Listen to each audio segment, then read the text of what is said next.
Hi, this is Rajesh Sharma. లేఅవుట్లు, open ప్లాట్లు అవి కావచ్చు, లేకపోతే అపార్ట్మెంట్లో ఉన్న కన్స్ట్రక్షన్స్ కావచ్చు, ఏది చేసినా కూడా రెండు రకాలుగా ఉంటుంది. ప్రభుత్వ రంగంలో, ప్రైవేట్ రంగంలో. ప్రైవేట్ రంగంలో ఈ రియల్ ఎస్టేట్ బిజినెస్ ఎలా ఉందో మనందరికీ తెలుసు.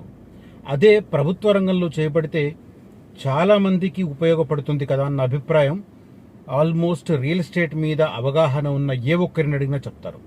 కానీ ప్రభుత్వ విభాగాలు మాత్రం చాలా రేర్గా ఇట్లాంటి లేఅవుట్ డెవలప్మెంట్ కానీ లేకపోతే పేదలకు నిర్మించే ఇళ్లను అపార్ట్మెంట్ రకంగా నిర్మించి ఇవ్వడం కానీ ఇలాంటివి టేకప్ చేస్తుంటారు. ఒక్కొక్కసారి అది ఎంత ఈజీగా జరగాల్సిన ప్రక్రియ కూడా దశాబ్దాల పాటు పెండింగ్లో ఉండుతాయి. ముఖ్యంగా మనం చూసాం 2 BHKలు కానీ ఇట్లాంటివి మనం చాలా చూసాం. నిజానికి సిన్సియర్గా కట్టించి సంవత్సరానికి ఇంతమంది అనుకుంటే ప్రతి గ్రామంలో ఈ పాటికి ఇల్లు లేని ఒక్క పేద కూడా ఉండేవాడు కాదు. సంవత్సరానికి ఇంతమందికి ఇవ్వాలి, ఇంత బడ్జెట్ కేటాయించాలి, టైం బౌండ్లో ఇలా కన్స్ట్రక్షన్ పూర్తవ్వాలి, ఇది ఎక్సర్సైజ్ జరగాల్సింది. కానీ మన ప్రభుత్వ వర్గాలలో, అఫ్కోర్స్ అధికారంలో ఏ పార్టీ అయినా ఉండని, బట్ ప్రభుత్వ వర్గాలలో యాటిట్యూడ్ ఎలా ఉంటుందంటే నాకేంటి, ఇది నాకేంటి అంటే జీతం తీసుకుంటున్నప్పుడు కూడా నాకేంటి అనే ఒక మెంటాలిటీ ఉంటుంది ప్రభుత్వ యంత్రాంగంలో.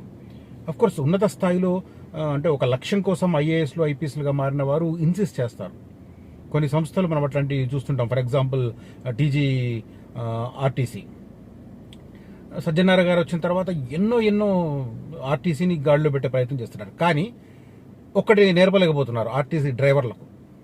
ప్రాపర్గా సిటీ బస్సు స్టాండుల్లో ప్రాపర్గా బస్సు ఆపడం, వెనకాల వెహికల్స్ ఆగుతున్నాయా, పోతున్నాయా, వాటికి ఎంత ఇబ్బంది కలుగుతుంది, ఇది ఆలోచించరు. బస్ స్టాప్ ఉంటే బస్ స్టాప్ అడ్డంగా పెట్టేస్తారు, దాని వెనకాల ఇంకొక బస్సు వచ్చి అడ్డంగా పెట్టేస్తారు. అసలు బస్ స్టాండ్లలో, బస్ స్టాపుల్లో సిటీ బస్సులను ప్రాపర్గా పార్కింగ్ చేయడం సజ్జనార్ గారు కాదా ఇంకెవరు వచ్చినా తెలియదు. ఈవెన్ రైట్గా స్ట్రైట్గా దేవుడు దిగి వచ్చినా కూడా డ్రైవర్లకు అది నేర్పలేరు. ఇట్లా ఉంటాయి కొన్ని మెంబర్లు. సరే, అదంతా పక్కన పెట్టండి. బట్ నా ఈ కంటెంట్ ఏంటంటే రియల్ ఎస్టేట్కి సంబంధించి నేను చెప్తుంటాను కాబట్టి నేను దానికి కన్ఫైన్ అవుతాను. లేఅవుట్ డెవలప్మెంట్లు మనం ప్రైవేట్ రంగంలో చేస్తుంటారు. ప్రైవేట్ రంగంలో చేస్తున్నప్పుడు ఏమవుతుంది, వాళ్ళు రైతుల దగ్గర నుంచో, భూ యజమానుల దగ్గర నుంచో ల్యాండ్ తీసుకుంటారు, దానికి పార్షియల్గా ఎంత పేమెంట్ చేస్తుంటారు. కొంతమంది డబ్బు బాగా ఉన్నవారు అవుట్ రైడ్గా వాళ్ళకు డబ్బులు ఇచ్చేసి వీళ్ళు ఫుల్ లేఅవుట్ చేయడం అట్లా చేస్తుంటారు. కొన్నిసార్లు ఏం చేస్తారంటే ఒక 20% పే చేస్తారు, మిగతాది ఫేజ్ల మ్యాన్గా చెల్లిస్తామని చెప్పి దానికి లేఅవుట్ అప్రూవల్స్ తెచ్చుకొని స్టార్ట్ చేస్తారు. కొంతమంది ఆ డబ్బులు కూడా లేకుండా కూడా గేమ్ ఆడే వాళ్ళు ఉంటారు. వాడు అడ్వాన్స్ ఇస్తాడు, ఇక్కడ ఎకరాల చొప్పున ఎలాంటి డెవలప్మెంట్ లేకుండానే డబ్బులు సంతరించి కూడా మొదలు పెడతారు. వాళ్ళకి వెళ్తుంది, వీళ్ళకి వచ్చేది వెళ్తుంది. కొద్దిగా కమిట్మెంట్ ఉన్న సంస్థ అయితే ఏం చేస్తుంది, ఓవర్ ద పీరియడ్ అన్న కనీసం ఆ లేఅవుట్ అప్రూవల్ తీసుకొచ్చి వాళ్ళకి ఇవ్వాల్సింది ఎకరం అన్న చోట 1500-1600 గజాలు వాడికి ఇవ్వడం ఏదో ఒకటి చేస్తుంది ప్రాపర్గా. కొన్ని డబ్బు మాత్రమే యావగా ఉన్న కొన్ని సంస్థలు ఏం చేస్తాయి, ఏళ్ల తరబడి కూడా అలాగే పెండింగ్ పెడుతుంటాయి. ఇది మనకు సహజ సిద్ధంగా ప్రైవేట్ రంగంలో లేఅవుట్ డెవలప్మెంట్లో జరుగుతూనే ఉంటుంది. కానీ ప్రభుత్వ యంత్రాంగం లేఅవుట్ వేస్తే ఎలా ఉంటుంది కదా, చాలా బాగుంటుంది. ప్రభుత్వ యంత్రాంగం అంటే ఏంటి, ఫర్ ఎగ్జాంపుల్ హైదరాబాద్కు సంబంధించి హైదరాబాద్ మెట్రోపాలిటన్ డెవలప్మెంట్ అథారిటీ, ప్రస్తుతం అది హైదరాబాద్ మెట్రోపాలిటన్ రీజియన్గా మారింది as per GO number 68 released on 12th March 2025. సరే, హెచ్ఎండి ఆధ్వర్యంలో లేఅవుట్లు వేస్తే ఎలా ఉంటుంది అనేది చాలా మందికి తెలుసు. హెచ్ఎండిఏ లేఅవుట్ వేస్తే పక్కాగా డెవలప్మెంట్ ఉంటుంది, కమిట్మెంట్తో చేస్తారు. కొద్దిగా టైం పడుతుంది, ఎందుకంటే గవర్నమెంట్లో టేబుల్ టు టేబుల్ ఫైల్ వెళ్ళాలి, అప్రూవల్స్ రావాలి, ఇవన్నీ ఉంటాయి కాబట్టి కొద్దిగా టైం పడుతుంది. కానీ ఫైనల్ అవుట్పుట్ మాత్రం చాలా బాగుంటుంది. అలాంటి హెచ్ఎండిఏ గత కొంతకాలంగా లేఅవుట్లు వేయట్లేదు, త్వరలో అంటున్నా, తప్ప వేయట్లేదు. బట్ ఇప్పుడు ఒక గుడ్ న్యూస్ చెప్తున్నాను. హెచ్ఎండిఏ లేఅవుట్ డెవలప్మెంట్కి సంబంధించిన మాస్టర్ ఒక ప్లాన్ ప్రిపేర్ చేసింది. ఆ ప్లాన్లో భాగంగా ఎక్కడెక్కడ హెచ్ఎండిఏ వెంచర్లు వేయబోతుంది నేను ఈ వీడియోలో చెప్తాను. సో వీడియోను స్కిప్ చేయకుండా మొత్తం చూడండి. ఇక మెయిన్గా కంటెంట్లోకి వెళ్లే ముందు ఫ్యూచర్ సిటీకి సంబంధించి నేను గ్రౌండ్ రిపోర్ట్ చేశాను. దాని మీద ఒక వ్యక్తి కామెంట్, లేఅవుట్ డెవలప్మెంట్ అవుతుంది, అక్కడ ఎవరు ఉండరాని పరిస్థితి నెలకొందంట. అంటే లేఅవుట్ వేసేటప్పుడు అక్కడ ఏమన్నా పక్కన మహామహా కట్టడాలు ఉంటాయా? అయ్యగారు ఒకసారి 1998లోకి వెళ్ళండి, మీరు అప్పటికి ఉండి ఉంటే నాకు తెలీదు మీ బ్యాక్గ్రౌండ్. ఒక మాట, 1998లో సైబర్ టవర్స్ కడుతున్నప్పుడు అక్కడ ఏముందండి? రాళ్ళు రప్పలు ఉన్నాయి. ఈవెన్ డెవలప్మెంట్ చేసిన లేఅవుట్ కూడా లేదు. ఓకే, లేఅవుట్ చేసిన జస్ట్ సైబర్ టవర్స్ కన్స్ట్రక్షన్ చేశారు. దాన్ని 3 ఫ్లోర్లు కాగానే, అంటే మొత్తం టవర్ అయిపోయింది, బట్ ఇంటర్నల్గా 3 ఫ్లోర్లు ఇంటీరియర్స్ చేయగానే దాన్ని ఇనాగ్రేట్ చేయించారు. అప్పటికక్కడ ఏముందండి? పక్కన శిల్పారామం ఒకటి, చుట్టూ కొండలు గుట్టలు రాళ్ళు రప్పలు. ఐ వాజ్ రిపోర్టర్, నేను దాన్ని రిపోర్ట్ చేశాను వాజ్పేయి గారు దాన్ని ఇనాగ్రేషన్ చేయడానికంటే ముందు. ఓకే, సో అక్కడ ఏమీ లేని చోటనే 25 ఏళ్ల తర్వాత అలాంటి పరిస్థితి ఉంది. బట్ ఇప్పుడు అక్కడ ఫ్యూచర్ సిటీలో 600 ఎకరాలలో గవర్నమెంట్ లేఅవుట్ చేస్తుంది. అవి డైరెక్ట్గా లబ్ధిదారులకు ఇవ్వబోతున్నారు. అక్కడ ఉండే పరిస్థితి లేదు అని మాట్లాడుతున్నారు. దానికి కూతవేడి దూరంలో అమెజాన్ డాటా సెంటర్ 4000 మంది పనిచేస్తున్నారు. వెళ్ళి చూడండి. Power grid, central government operate చేస్తున్న పవర్ గ్రిడ్లో దాదాపు 3000 మంది ఎంప్లాయీ ఉన్నారు. వెళ్ళి చూడండి.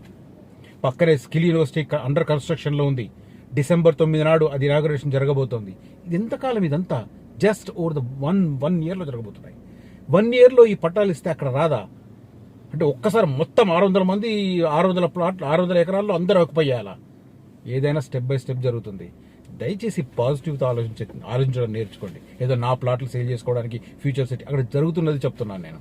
Of course I'm in to real estate business. డెఫినెట్గా I'm using this platform to develop my business, no doubt in that. But I'm not saying anything wrong. Over the period జరిగేవి మాత్రమే చెప్తున్నాను. Right, అది పక్కన పెడితే ఫ్యూచర్ సిటీతో పాటు surrounding ఏరియాల్లో శ్రీశైలం హైవేలో ఇన్వెస్ట్ చేయాలనుకున్న వారు కనిపిస్తున్న నెంబర్లో కాంటాక్ట్ చేయండి. మరి ముఖ్యంగా ఫ్యూచర్ సిటీ సెంట్రల్లో మాత్రం మిగిలి ఉన్న ప్లాట్లను మాత్రం వదులుకోవద్దు. ఎవరైతే సైబరాబాద్లో ఒక 200 గజాలు ఉంటుందని ఉంటే చాలా మంది కోరుకుంటారు. మాలాంటి వాళ్ళం మిస్ అయిపోయినాం. అతి తక్కువకు వస్తున్నా కూడా డబ్బులు చేతిలో ఉండి కూడా తీసుకోలేం. ఈ రాళ్ళు రప్పల్లో మాకెందుకని. అలాంటి చోట ఇవాళ 3-3.5 లక్షల రూపాయలు పెట్టినా ఒక చదరపు గజం అమ్మే మనిషి లేడు. అలాంటి డిమాండ్ వచ్చింది. సో హైదరాబాద్కి అంత స్కోప్ ఉంది.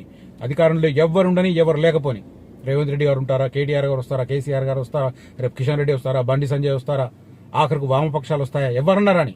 Hyderabad potentiality, I'm trusting Hyderabad potentiality, not any ruler. Okay, not any ruler. Hyderabad potentiality అలాంటిది. ఈవెన్ డొనాల్డ్ ట్రంప్ కు సంబంధించిన కన్స్ట్రక్షన్ సంస్థ కూడా హైదరాబాద్ లో ట్రంప్ టవర్స్ కట్టడానికి రంగం సిద్ధమవుతుంది. అంబానీ ఇక్కడ బిజినెస్ చేయడానికి సిద్ధమవుతున్నారు, రియల్ ఎస్టేట్ బిజినెస్. అదాని ఇక్కడ real estate villa plot develop చేయడానికి సిద్ధమవుతున్నారు. ఎందుకు? పొటెన్షియాలిటీ అలాంటిది హైదరాబాద్.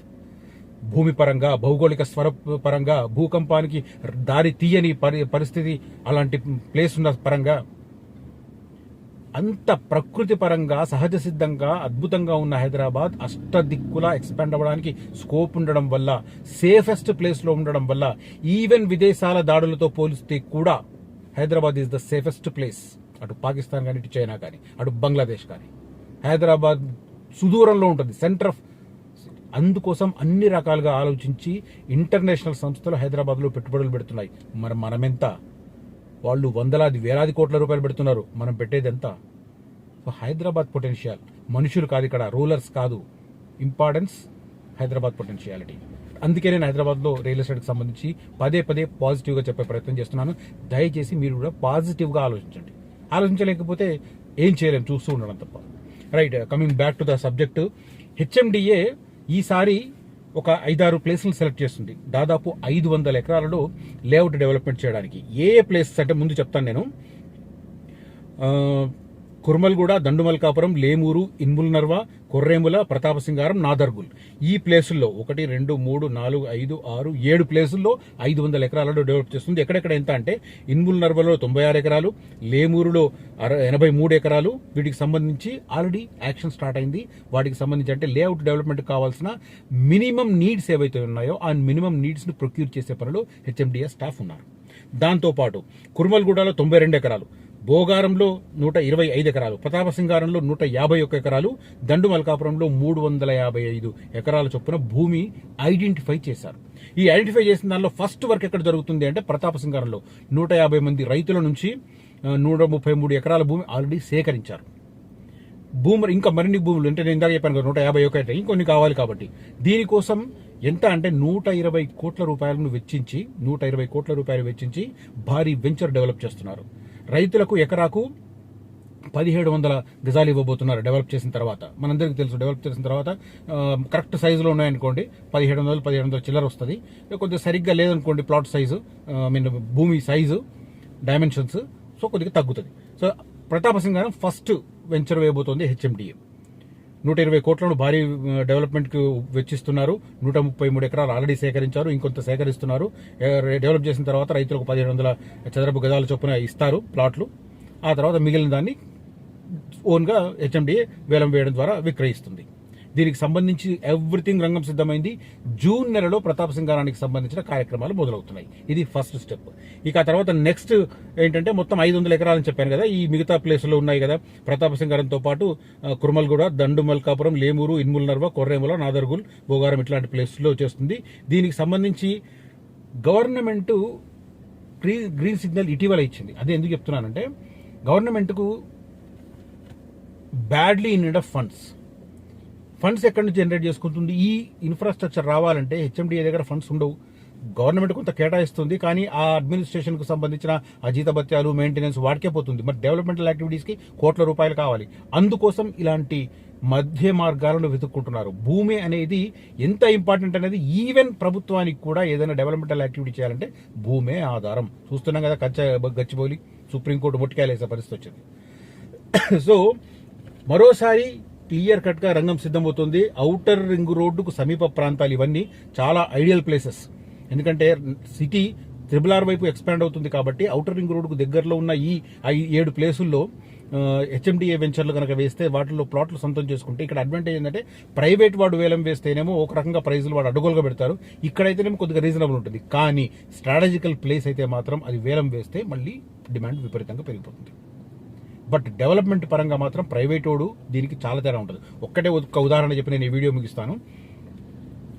ఫస్ట్ వచ్చేది ప్రతాప సింగారం. ఓకే, ఇప్పుడు ఫ్యూచర్ సిటీలో TGIIC హెచ్ఎండిఏ కలిపి అక్కడ 600 ఎకరాల్లో డెవలప్ చేస్తున్నారు.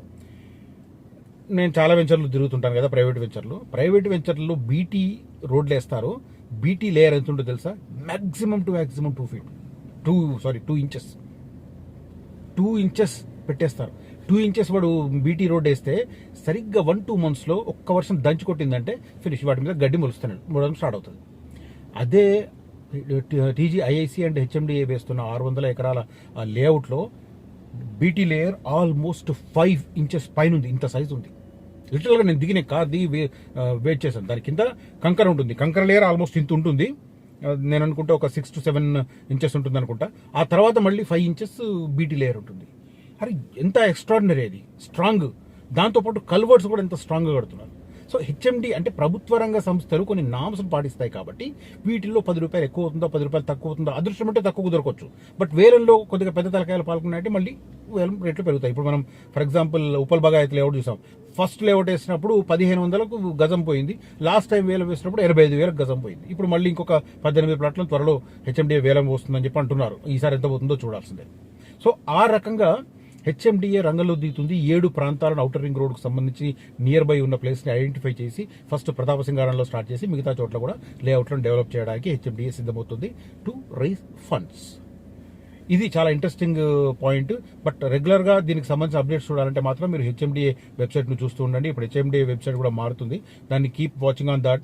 ఎప్పుడైతే వస్తుందో ఒకసారి యాక్టివ్గా ఉండగలిగితే మంచి ధరకి మంచి ప్లాట్లు, మంచి డెవలప్ చేసిన వెంచర్లో హెచ్ఎండిఏ డెవలప్ చేసిన వెంచర్లో తీసుకునే అవకాశం ఉంది. కొన్ని చోట్ల హెచ్ఎండిఏ ప్రైవేట్ సంస్థలతో కలిపి కూడా చేసే ప్రణాళిక చేస్తుంది. ఫర్ ఎగ్జాంపుల్ బెంగళూరు హైవే వైపు 1-2 చేసినట్టున్నారు. అలాంటివి మిగతా చోట్ల కూడా కొన్ని చేసే ఆలోచన ఉంది. దానికి సంబంధించిన అప్డేట్ వచ్చినప్పుడు అది సపరేట్గా నేను వీడియో చేస్తాను. ఈ వీడియో కంటెంట్ కనుక నచ్చితే ఈ వీడియోను లైక్ చేయండి, షేర్ చేయండి. అదే రకంగా ఈ నా రియాలిటీ న్యూస్ను ఇంకా సబ్స్క్రైబ్ చేయకపోతే వెంటనే సబ్స్క్రైబ్ చేసి బెల్ ఐకాన్ ఎప్పుడు ఆన్లో ఉంచమని విజ్ఞప్తి చేస్తున్నాను. Thank you for watching this video. Signing off Rajesh Sharma.